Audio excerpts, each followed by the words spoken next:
They were good. Wow. What an adventure that was. It was. I've just been sitting here, but it looked adventurous. Don't let them know that. You were over at the computer helping me get it set up and get it going right. We have another camera that's over here, and we were trying to get that set up and all the other ones set up, and it wasn't working right, and then malfunctioned everything and had to restart the computer, and here we are. Here we are. It's funny I how was helping. That's one reason it took a while. It's funny how we kind of get everything started sometimes, but we are glad that you stuck with us, and we are ready to get going on a few things. So we did our beginner tooling classes online, and these are all free. I mean, you didn't pay to get a YouTube account. Maybe you don't even have to have a YouTube account. They're paying dearly. Oh, yeah. They got to listen to me. I think that's what you're trying to say. But what do you think of this other tooling project that Matt and I did the last time? I think that's great. I mean, it shows your imagination, and that's all it takes with it. Yeah, hopefully geometric stamps are great. Camera 2 here. Oh, that's real close. Let me back that out just a little bit. There we are. There are literally millions of different combinations you can do with those geometric stamps like that. Camouflage stamps, veiners, just anything. You can make a lot of different designs with them. Yeah, it was a lot of fun to do that with Matt and kind of take some tools that we're going to even be using here today and use them a little bit different to make something new.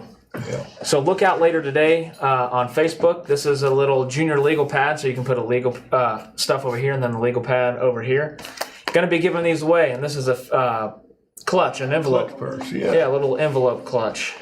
So look out for that on Facebook later, and you can share that post and get entered to win. If you saw in the chats or the video links, you have a link to a PDF download. Can you hand that last one over there to me?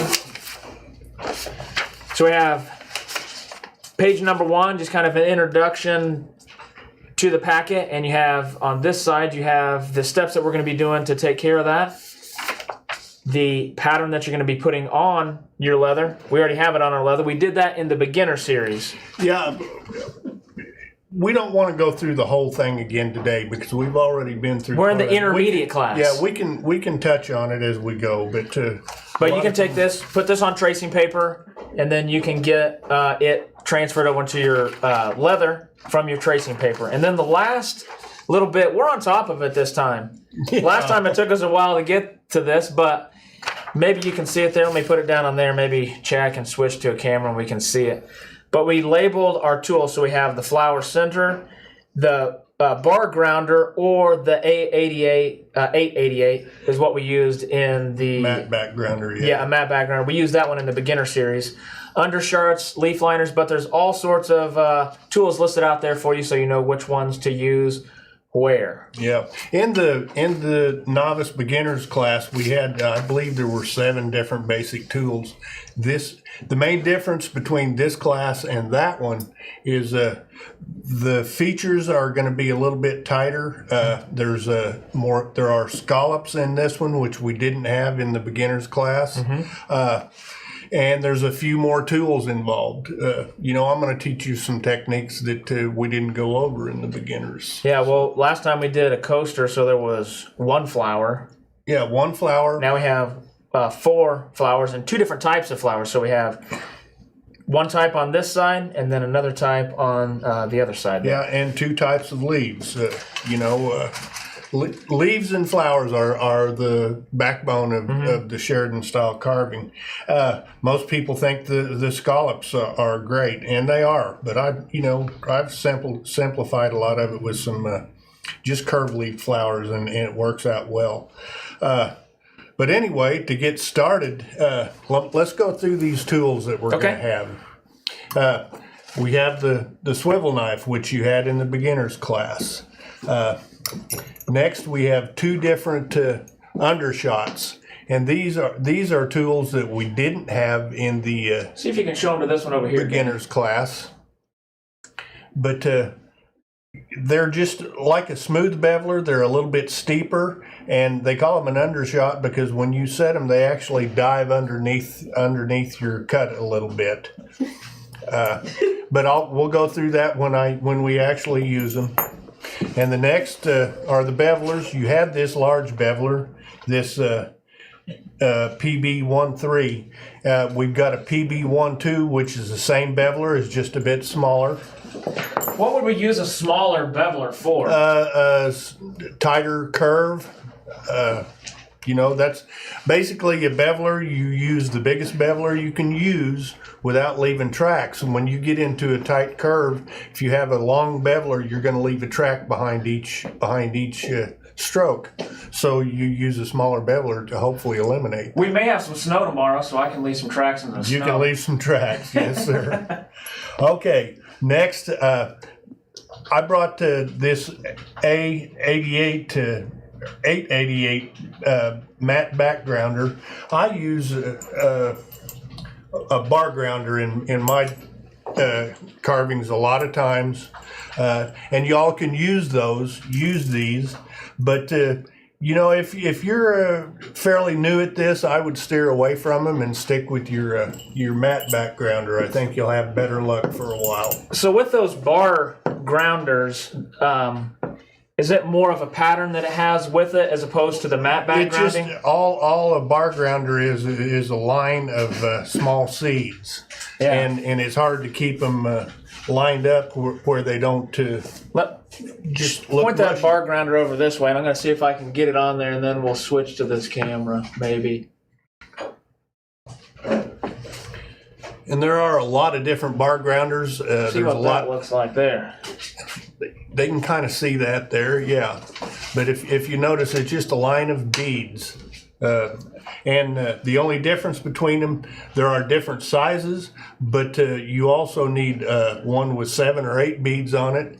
And you also need some, like this one has 5 beads. It's just a bit smaller, and this one has 3. When you get into real small areas, you can't use the longer set of beads. All right. Well, first off, we got a question here to kind of go along with some of the tools that we'll be using a little bit later. And did we talk about the undershot already? Mm-hmm. That was when I must have been moving the camera around. Why use an undershot instead of a pro petal tool? All right. Let me explain this to you the best I can. And this is just from my point of view. A pro petal, a lot of people will call this undershot a petal lifter. Mm-hmm. I don't call it that because that's not what I use it for. That is a perk when you do use it a lot of times. You lift that petal. But the main reason for an undershot is to help you bevel the inside of a small scallop. And until we get to that point, it's hard for you to understand what I'm talking about. Yeah. But you can bevel the outside of a curve a lot easier than you can bevel the inside of a curve. So we'll touch on that more when we get into it, and hopefully we'll get there today. I was here one day in one of your classes with a student that you had here, and she was doing the pedal lifting, and man, you just talk about adding depth to the project really fast. Yeah, it adds depth, but like I say, the main reason is to bevel the inside of those small, tight scallops. All right. Okay. Next, after the backgrounder will be in the other class. We had this pear shader, and you can use the pear shader today. Yeah. Where am I here? Here, we're over here on this one. Sorry. Okay. All right. This is the pear shader that we had, and you can use that today. For the most part, I used this thumbprint. And it will perform the same thing that the pear shader does. It just does it a little differently. It's long and slender instead of short and fat. Point that towards me just a little bit. There you go. You can kind of see the shape of it. Yeah. You can see the difference in the shapes. But you can use both ends of this. We've got a fat end and a tight end. And so you can use both ends. But that's something that we'll explain as we do it. Fat end and tight end, it's just up to your preference. And then we've got the flower center liner. And this is used to, you bevel around the center of your flower. This lays a shoulder back, makes the flower center look deeper than it, see that one real quick. It is. See if I can get it in a shot there. It's like kind of like has hair blades on it too. Yeah, well, this is a horizontal line. Sorry, I didn't mean to steal your tool from That's you. okay. People got mad at me because I was doing that the last time because I kept on stealing the tools. You might just shove that tool in his eye. So PB020. It's kind of tough to figure out where all the cameras are in here sometimes. Yeah, so. especially for me. Yeah, me too. But anyway, you'll need this, and the only place we use this is on the flower centers. Next will be a leaf liner. It does the same thing a flower center does, only it works. Sorry, I got my fat head in It the way. works along the edge of our leaf veins, and it is a Hard to get trapezoid. focus. It's a trapezoid, so you can use it in two directions, but it's also lined vertically like that. So, what'd you say that one was? It's a leaf liner. A leaf liner. Yes. Next, and that's a tool that we didn't have before. Yeah. Next, we've got our Two different styles of veiners in here. yeah V715, which you already have if you took our other class and got those tools, and it's just a straight line veiner. Now we're going to add this PV030, which is a scallop line veiner. It does the same thing, only it's got little scallops in it. It leaves a little different texture to it. I think I used, Matt may have used one on that. Is that a scallop? Yeah, that's a scallop veiner. It's not this one, but it is a scallop veiner, and it you can see the pattern that it makes. Okay, nice. All right. And there are 100 different veiners that you could get in 100 different shapes, but these are the two that we're going to concentrate on today. And of course, we've got our flower center, which you all have from the other class. Oh, here, let's see that one real quick. Move my camera in focus. There we are. Yeah. It's just a big. So we're gonna it's hit a big dome in the center and a bunch of small seeds around the outside. Yeah, we're gonna hit it lightly the first time, and then the last one. And this is something that's not on our list for our class, but it is our camouflage, which we had in the other class. Nice. And lastly, we had a small mule's foot. Yeah. And it's one that we had in the other class. But we're going to add another one that's just a bigger size. We got two different sizes of mule with us today. Yes, two different mules. Yeah, I was talking when Matt was in that last video. He was calling that camouflage tool. He was calling it a crown, but there is actually a crowning tool. A crowning tool, and it looks a lot like that, only it's smooth. Yeah, and it's kind of a cheater. It's used to bevel the outside of a scallop, but I don't use one. All right, well we won't cheat today then. Last tool you said we had. Oh, was our wing divider. Wing divider, which you should already have. I think what's this, an Osborne one? Yeah, here? that's an Osborne. Oh, yeah. I believe it's a 6-inch wing divider. 106.6 is the one that we got there. And if you notice the feet on those, one of those is a little bit longer. That's something that should happen with all your wing dividers, but it probably won't happen with any of them. If you get to a cheap one, you're not going to see those different leg links on there. And that's why, throwing out a little more money whenever you're doing more tooling. Yeah, and the longer length goes on the outside of your leather, so you can push against it, and then keep your straight line. More of an even shot at your line that you're trying to make. All right. But anyway, we've already used our wing dividers on this tool, or on this project, and I've actually already cut my border lines and drawn my pattern. Let's see if we can see it on camera 3 there, maybe. Oh, there we go. We can see pretty good. So the outside wing dividing up here for this part. Did you swivel cut that? Yes, and that's another thing I want to impress on you. We went through this in the novice class, but I always cut my my borders before I start to draw my pattern. That way I have a place to stop. This question is a great lead into what we're getting ready to do.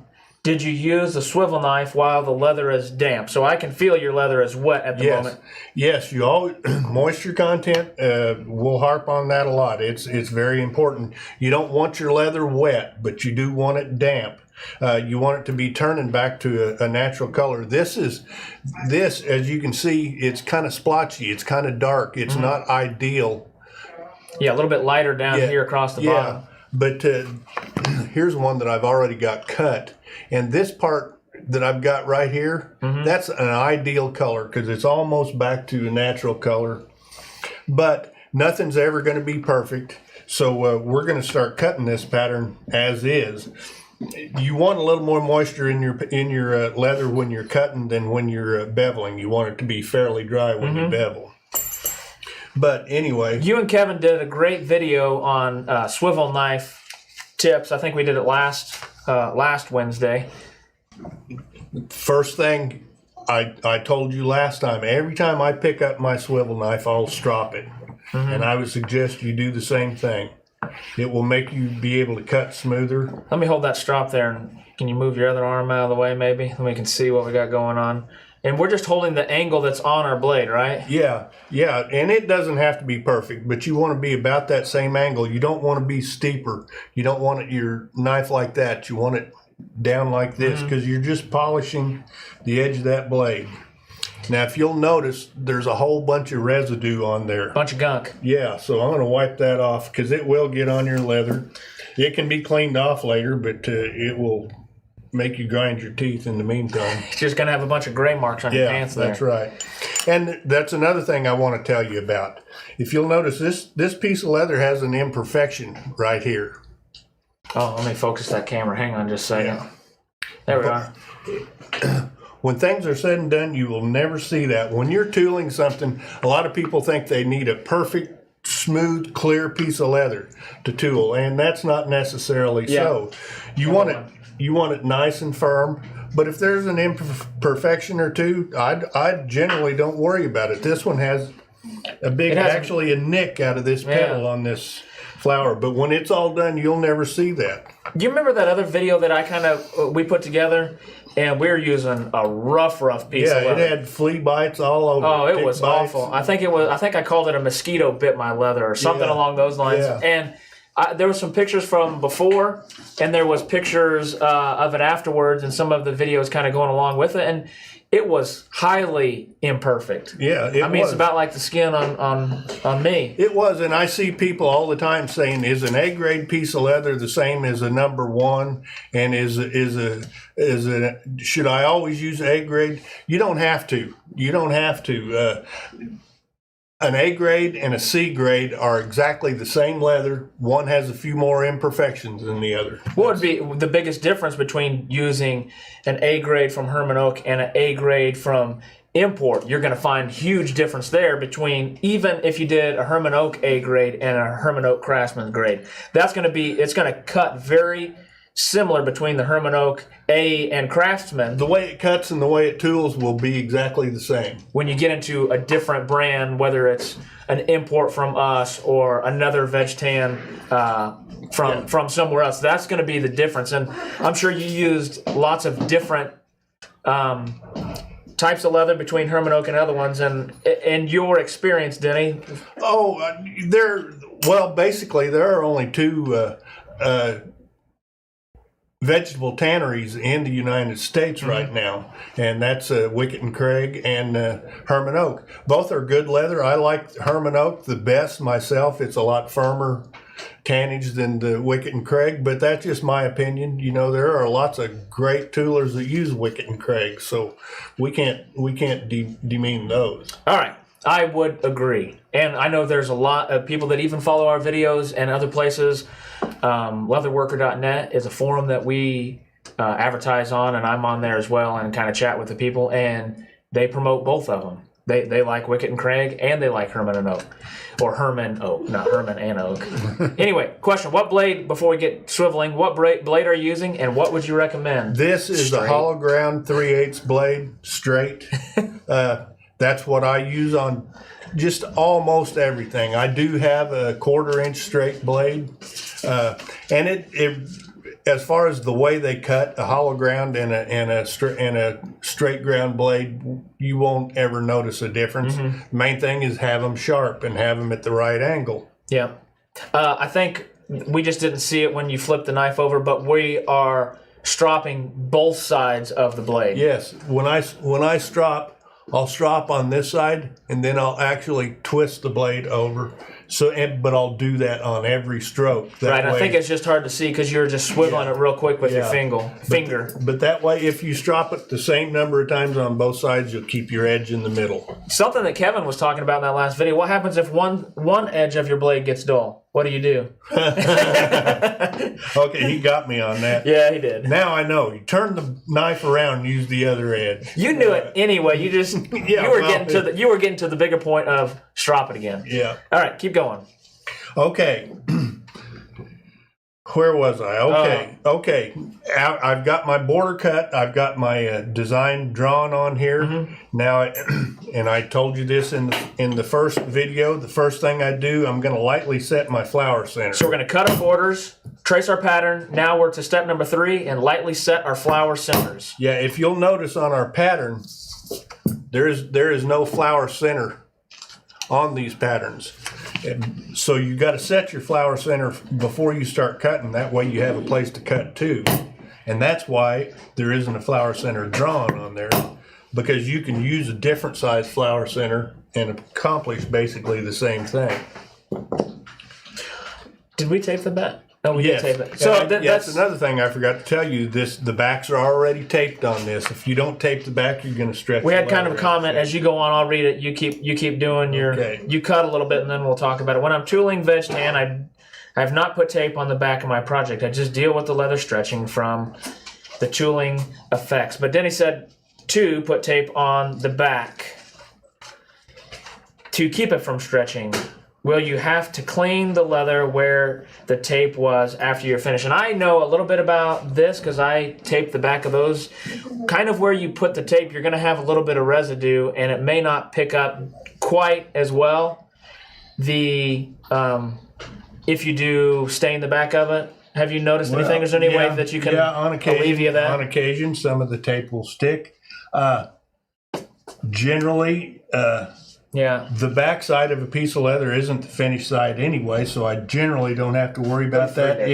If it is something that you're going to need to have that show or be an integral part of your project, if it's real sticky, you can put a little baby powder on it and rub it on there. It'll get rid of the sticky part. A lot of times when you put a little oil on it, that'll get rid of it. Or saddle soap will get rid of a lot of sticky stuff. But I generally don't have a real problem with it.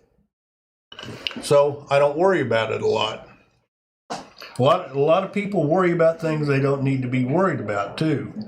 And I'm not making light if you do worry about things, because that means you're thinking about what you're trying to do. Just don't overthink things.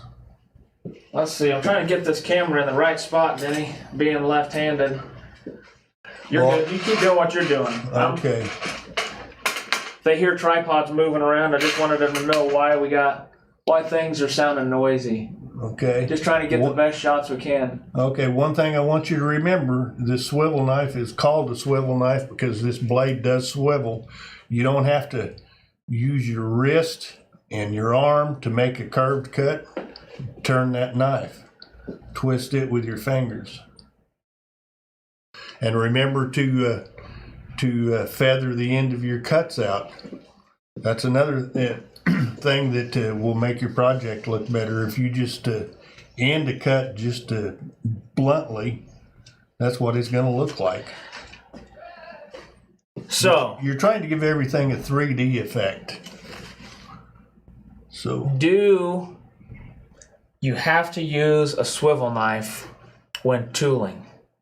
And I think Matt and I kind of made that point of when we were doing not really a Western style and doing that style of tooling. Well, we didn't use a swivel knife on it. Sorry, I covered your project up. I mean, we didn't use a swivel knife on that, and that's still tooling. You don't have to use a swivel knife, but this is called leather carving because we do cut the leather. Yeah. We don't take any material off of the leather, but we do cut it.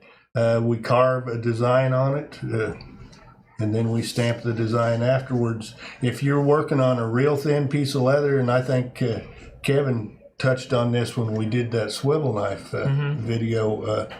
You can actually make a design without the use of a swivel knife if you can do it with a modeling tool or a stylus or anything like that. But if you're doing something like we're doing here today, where you want a little depth and a little more definition, you need to cut it. Yeah, I need to get him to cut his little designs again, because I don't know what he did with the leather after we get done with it. I think I have some. Do you have it? I think I have. Well, I want to put it on the computer and make it into patterns so people can follow it a little bit. That was one of the suggestions we had from there. Okay. Is there a way to distinguish between Western floral designs? Say between you and Ed Labar. Yeah, just a particular style, and if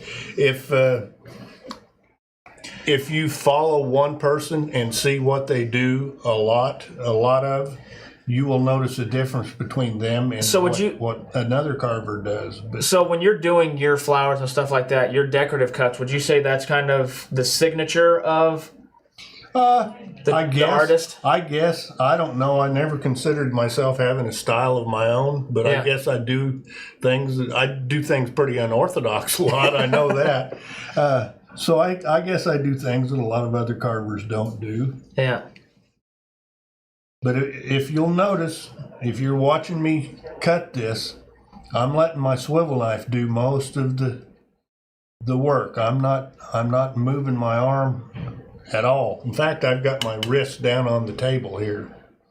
Using your wrist kind of as the weight to hold the leather in place. Yeah, I'm using my wrist, and my other hand, I'm holding the leather with it.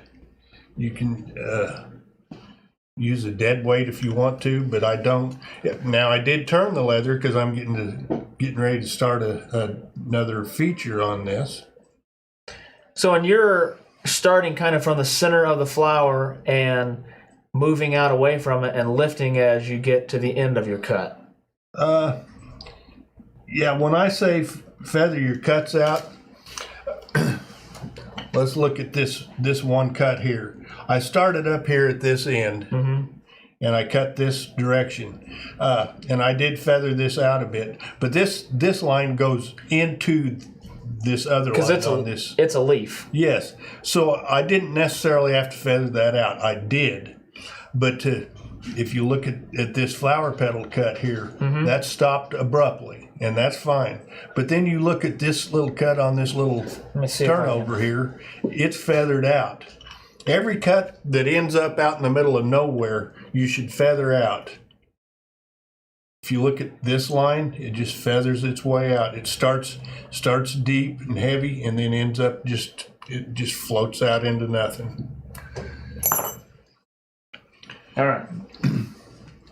But anyway, I'm cutting these leaves now.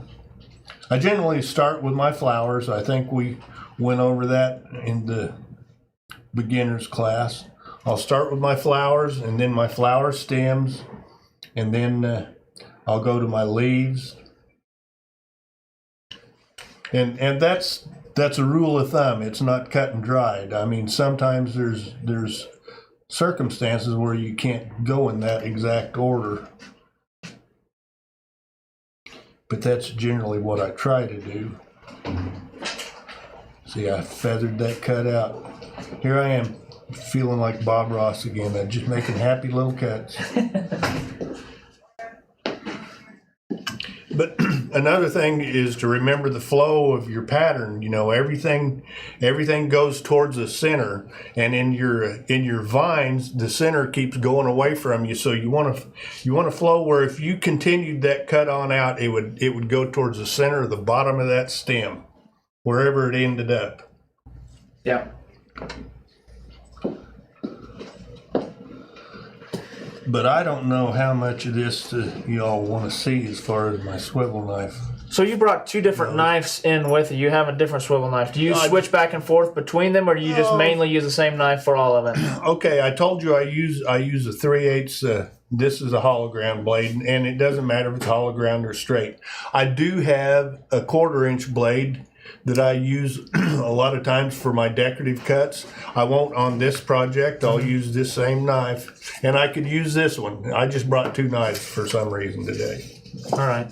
Sometimes you just do some things. Yeah, nothing has to be the same every time, but you should try to develop a routine. Yeah.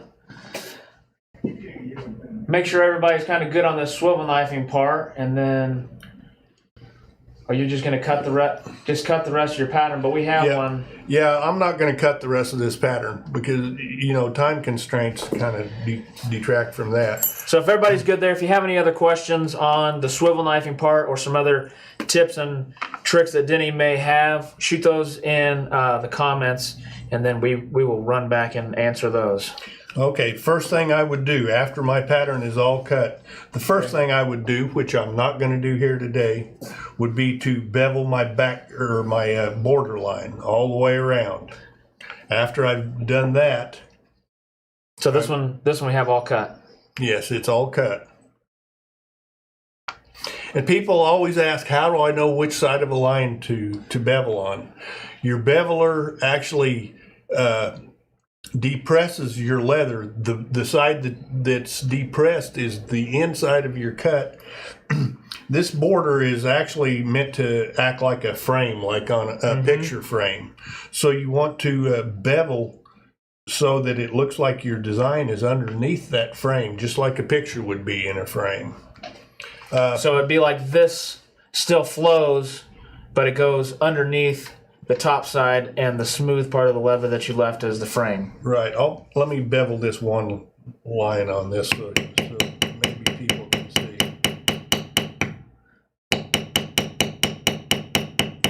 Now that we're tooling, I'm going to have to move the camera again. Well, Somebody said we should put a GoPro on your chest, and they can see right underneath everything. That'd be great, except for all the wires in your way. Yeah. Okay. There's that one line is beveled, and it's beveled towards the inside. Jump the two. All right. Which one was it? That one. This line right here. There we are. Can you see how it's beveled towards the inside? Hey, look, Lindsay's coming in here to be live with us. No, she just shakes her head. She's not even gonna say anything. But anyway, after that border is all beveled, our next step will be our undershots.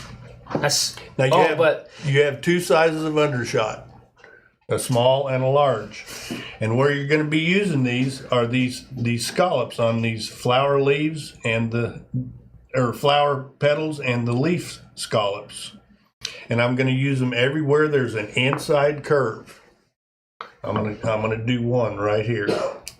And you don't have to hit this very hard.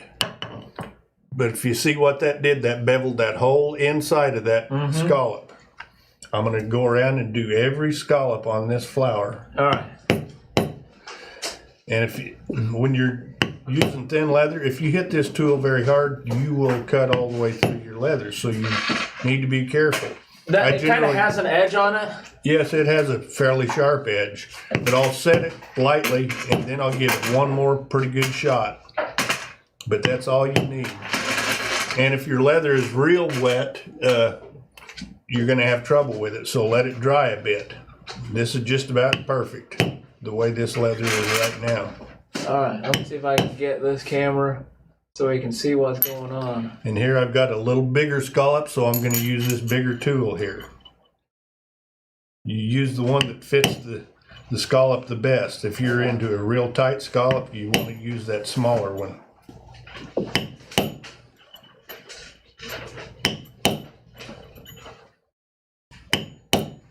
I think we're kind of seeing in there, maybe. Okay, I've got everything around the outside of this flower undershot. No, I don't. I forgot 2 of them here.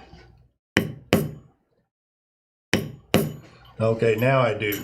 And I've got 2 more features here. I call these foldovers. It's meant to make it look like the edge of this petal is actually folded over. So I'm going to take this undershot And I'm just going to undershoot that one end of that. That was that squiggly line that you put in the middle of it. In the middle of that petal. Yeah. I'm going to do the same thing on this other petal to make them match. Let's see. I'm trying to come towards me there a little bit, Denny. Oh, yeah. Yeah, you can see this one and this one. It actually looks like that petal is turned over there. And I don't even have it beveled yet. And once it's beveled, it'll even look more so. Yeah. All right. But anyway, then I'm going to go around and I'm going to finish this other flower. Sorry if I'm making anybody sick here, trying to get the best shot I can so you guys can see what's happening. The beauties of trying to do it live. All right. Yeah. What? I know we asked this the last time in another one. And I know you have strong opinions of it. Do you know the question yet? Nope. What are your opinions regarding ceramic swivel knives? They're fine. If you like them, use them. That's the opinion that I have. And I'm telling you the truth. I never got along with them, so I don't use them. But there's loads of people that do use them and get along fine. I think it's great. If it's working for you, then Right. why mess with... Right. I mean, there's, like I said, nothing is cut and dried. There's always an extenuating circumstance, and you can use that ceramic blade till you get done tooling. It doesn't matter. If you like it and get along with it good, it's working. You're just not going to be able to sharpen it. No. But it's not supposed to get dull. No, it's not supposed to. And unless you drop it. And it won't. I would still strop it, I think, just to polish it. Because you'll get residue on it, but you can strop it and polish that residue off of it. You'll wear it out pretty fast if you drop it. If you drop it, you're pretty much done. You're buying a new blade. All right, I never feel comfortable with my knife. I adjusted it every way, but I've never felt good when turning it. All right, let me tell you this. All right. And this is just my opinion and what I've heard. If you take your knife and put the yoke of it up here at this first knuckle of your middle finger. That's the one that you're using to cut? Yes, this is the knife that I use. Your blade should come to about the end of the palm of your hand. That's just the way I feel. And what happens when you do that, that makes your knife fairly long. It makes you have to stretch and kind of reach for it. It gives you more strength. Because your finger here, your finger is your motor, and your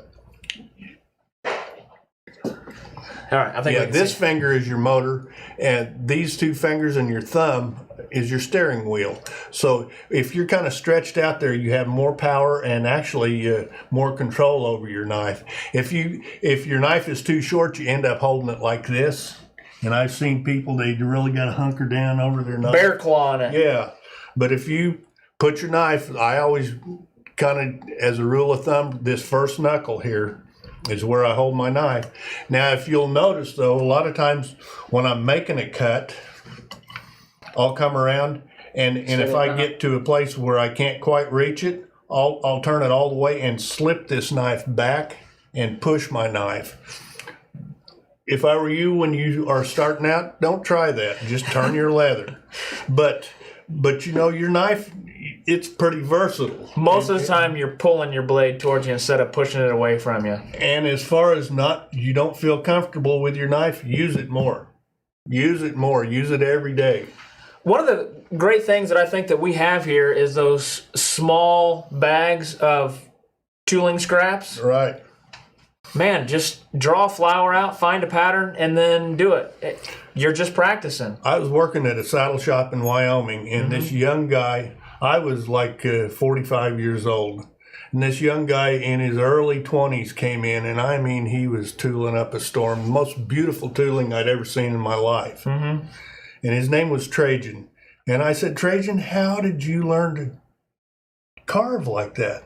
He said, every little scrap of leather I got, I just tool something on it, you know. You know, you see an artist, like a drawing artist, Chad does comics, you can ask them, how often are you doodling on your schoolwork or in school when you did it? How much did you doodle? It's no different with your leather. You're just doodling on leather. That's exactly right. Just the more you do it, the better you'll get at it, the more comfortable you'll feel at it. All right, so and you will never stop getting better. You will never stop.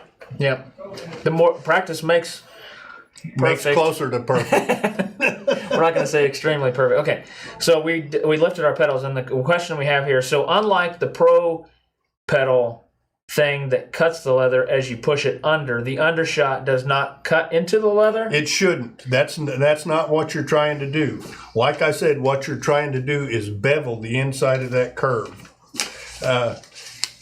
If you actually cut your leather with this, you've probably hit it a little bit too hard. Yeah. Got a question about dye here, but I'm going to save it until we get a little bit more towards the end of this. Since I got my Undershot done and everybody's concerned about how it works, I'm going to bevel a little bit.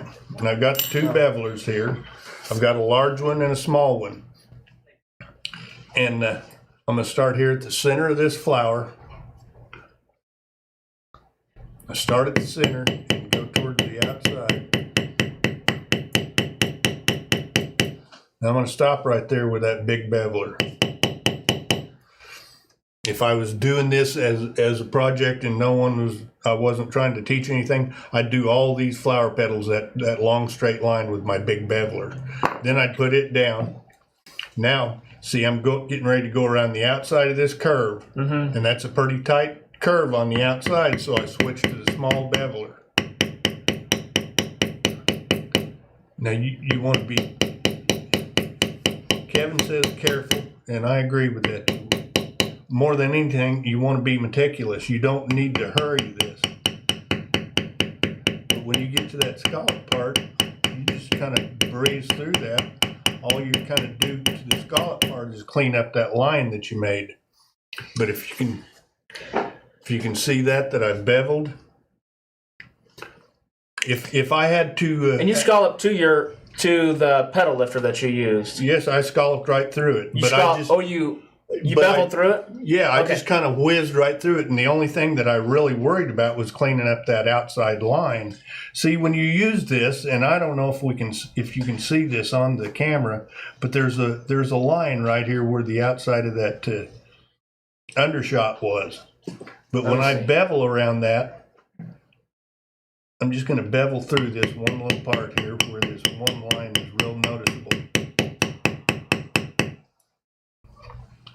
But see, I completely made that line disappear. Let me see if I can move this camera right quick and get a different shot. So switch to 3 there, Chad. All right, you just keep going. I'm going to try to move this camera as much as I can.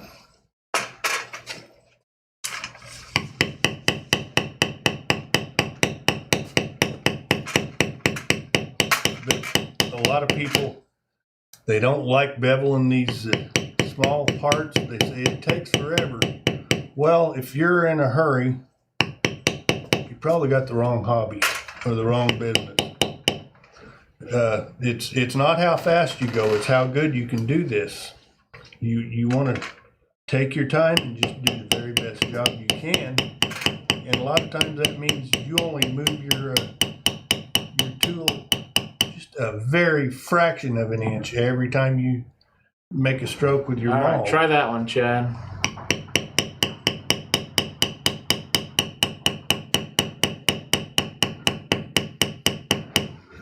Hopefully you can see a little bit better. Yeah, if you'll notice, I use this small beveler on the outside of this line.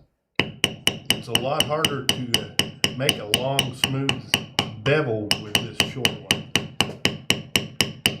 That's why you always use the largest beveler you can use without leaving the tracks.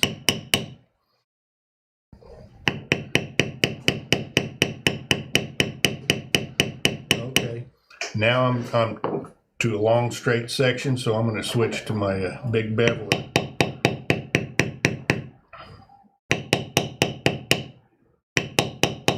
Did you see those tracks? Unfortunately, I do have it zoomed in, and you can't see them, Denny. So You can? yeah, you're. Yeah, but I covered them up. Yep. Okay. Now I've got this. This fold over is already undershot, so I'm just going to start right there.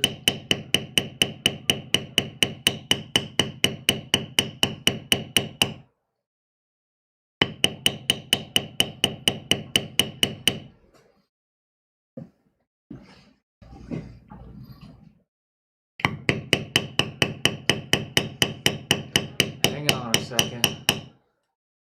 Got all out of focus here.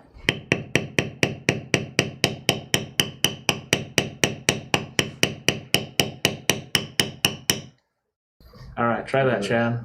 Do a quick close-up of the Bevelers. Do what, Stace?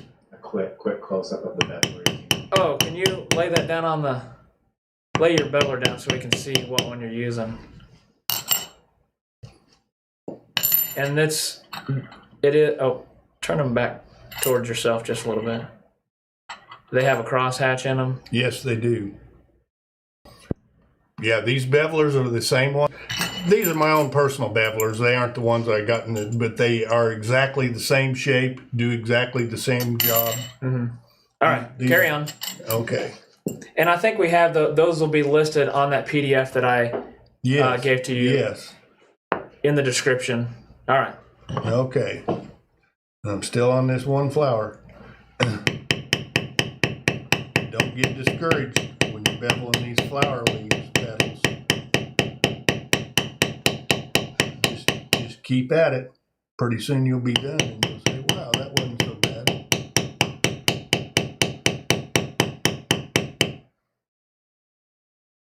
All right, see, now that flower is done. I've gone all the way around it. Next, I'm going to switch back to my large beveler and I'm going to do this flower stem. And if you'll notice, I stopped that abruptly. I didn't feather that cut out, but I am going to feather this one out. The ones that you feather out, you want to start at the end that's not feathered, because you can't feather into a cut. You can only feather out. Oh, losing some focus here. Uh-oh, had a camera die.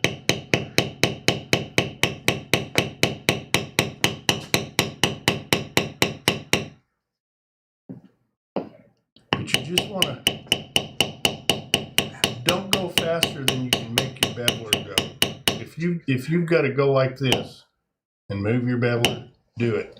But don't move it too far. Most people try to go too far with each stroke.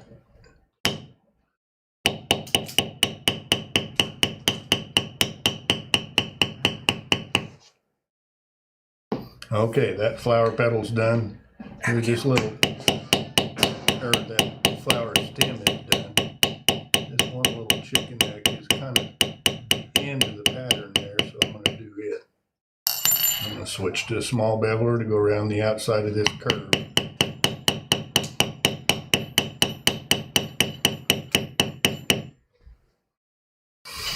But anyway, that's looking pretty good. Yeah, that's the name of that tune.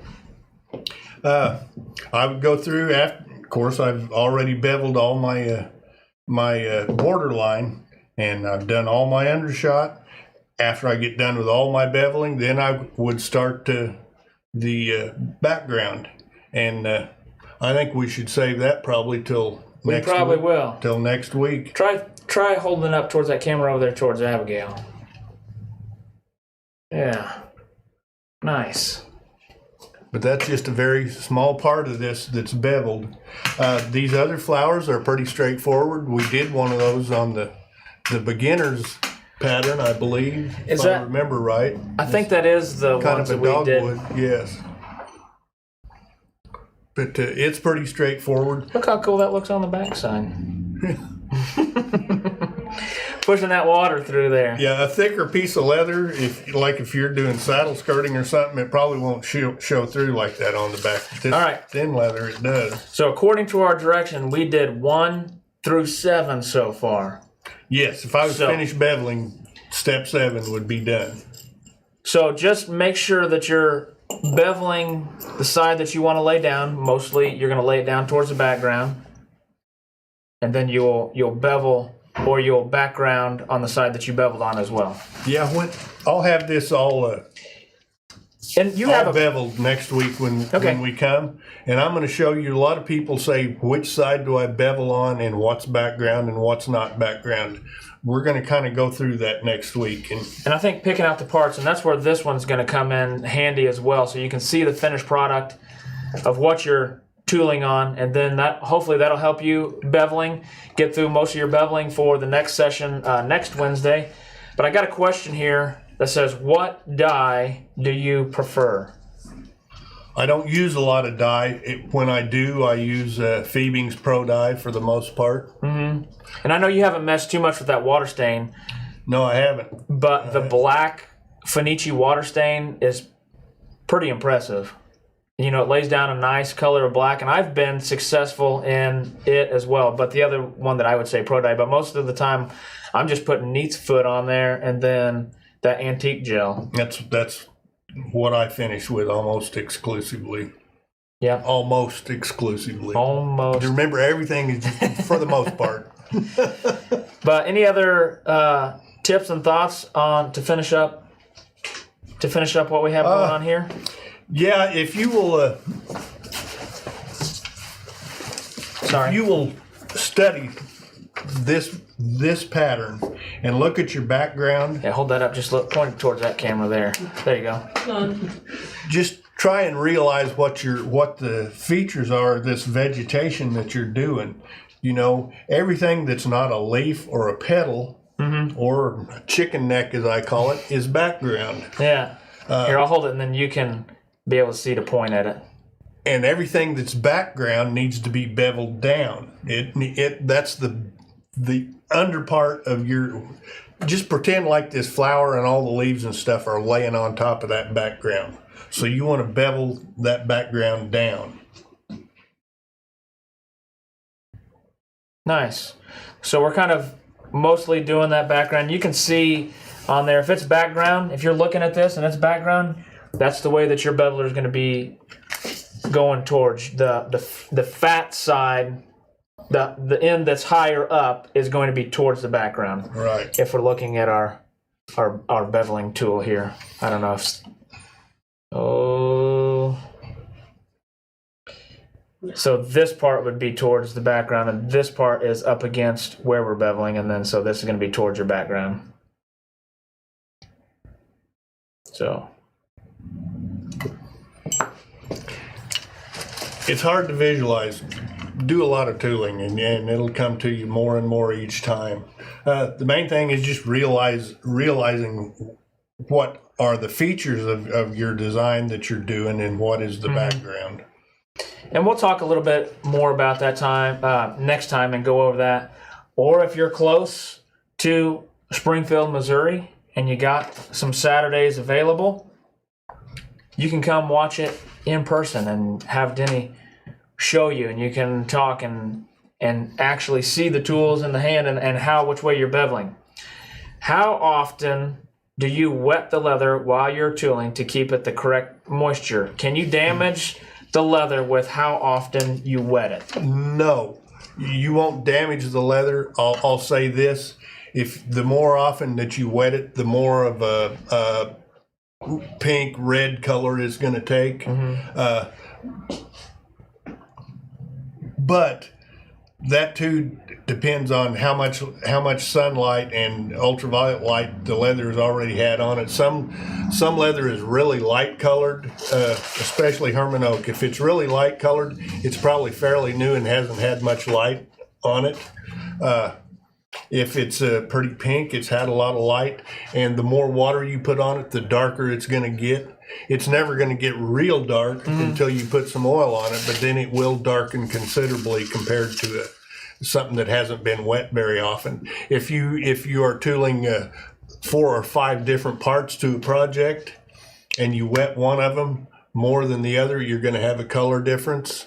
So if you wet one, wet the other. You know, if you've got 5 parts, wet all 5 parts.